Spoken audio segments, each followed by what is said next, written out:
So, good morning, good afternoon, good evening, Sir Noel.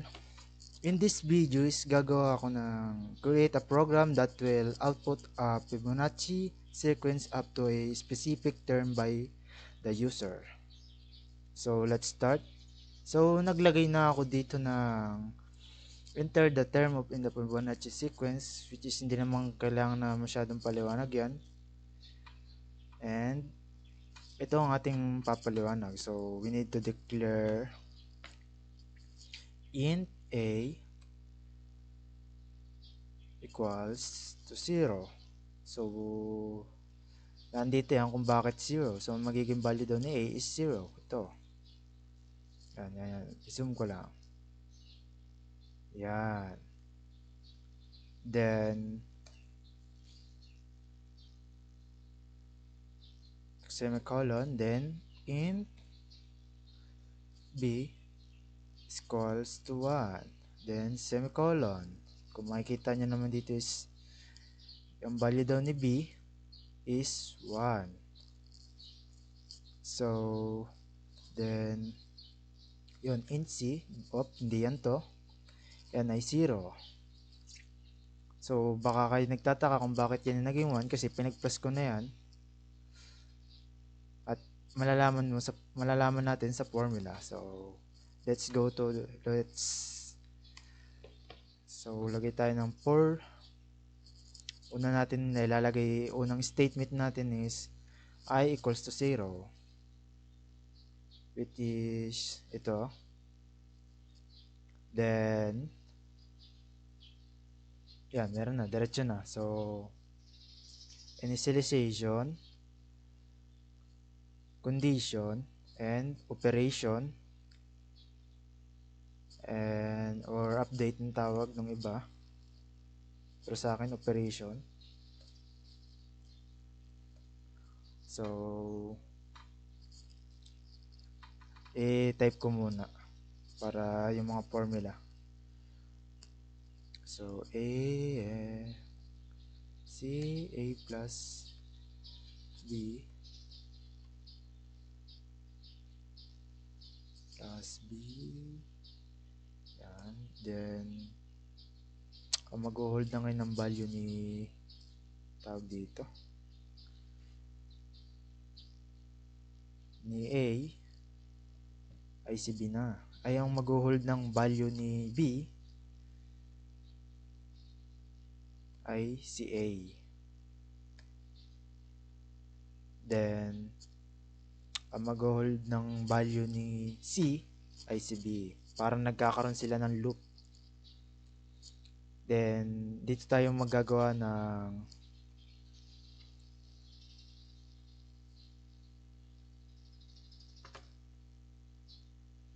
so, dito console i-explain ko naman kung paano nangyayari. Console dot right line. So, right line na para pababa. Then, ang sa loob is yan.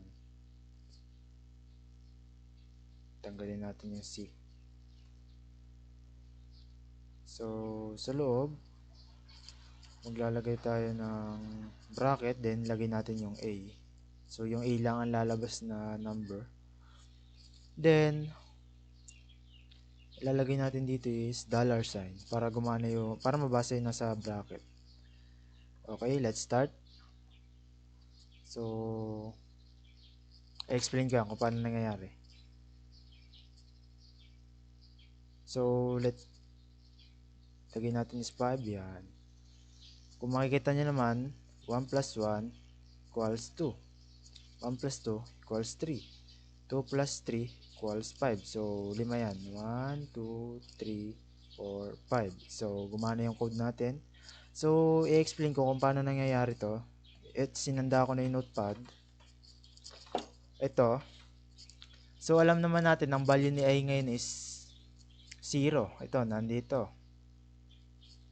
Then, kung sa condition, may makikita kayong I is kung less than term.